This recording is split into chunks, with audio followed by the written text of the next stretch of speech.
Hello, অল্প একটু গল্প চ্যানেলে সবাইকে স্বাগত। আজকে ভ্যালেন্টাইন্স ডের একটা পুঁচকি গল্প নিয়ে এসেছি।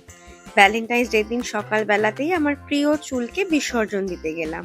ওই ভালোবাসার সঙ্গে বিচ্ছেদ আর কি। স্প্লিট এন্ডসের আর চুল পড়ার ঝামেলায় আমি অতিষ্ঠ হয়ে চুলগুলো চপচপ করে কেটে হাসি হাসি মুখ নিয়ে চলে গেলাম আমার জীবনের সবচেয়ে বড় ভালোবাসার সাথে ভ্যালেন্টাইন্স ডে কাটাতে। মানে খাওয়া দাওয়া। খাওয়া দাওয়া ছাড়া আমি জীবনে কিচ্ছু বুঝি না। তাই দুঃখ, খুশি, হাসি, কান্না সবেতেই আমার লাগে খাওয়া দাওয়া। তো এসেছি অলিভ গার্ডেন বলে একটা ইটালিয়ান রেস্টুরেন্টে। বড় বড় মেনু দেখে তো আমি একেবারে চক্ষু চড়ক গাছ করে বসে আছি। যাই হোক, আমার বন্ধু বান্ধবরা আমাকে হেল্প করতে এগিয়ে এসেছে। তারাই মোটামুটি এটা ওটা অর্ডার করছে।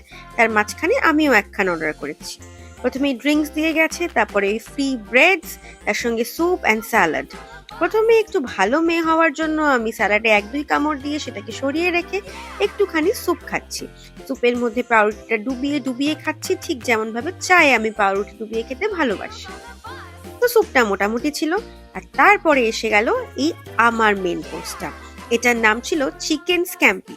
এটা কিন্তু আমি নিজে অর্ডার করেছি। এটা খেতে অনেকটা আমার লাগছিল ইন্ডিয়ার গ্রেভি চাউমিনের মতো। এবার আমার বন্ধু বান্ধবদের থেকে আমি নানা রকম খাবার দাবার নিয়ে নিয়েছি।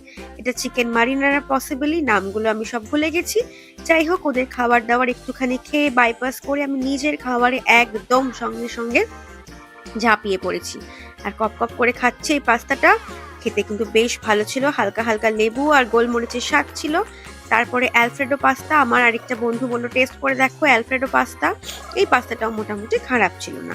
আমার বেশ ঠান্ডা লেগেছিল, তার মধ্যে এইসব ইটালিয়ান খাবার আমার খারাপ লাগলো না।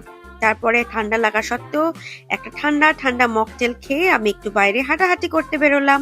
আর তারপরে দিনটা এভাবেই শেষ করলাম। চলো, বাই বাই, টাটা। ভালো লাগলে আমার চ্যানেলটা সাবস্ক্রাইব করতে একদম ভুলো না।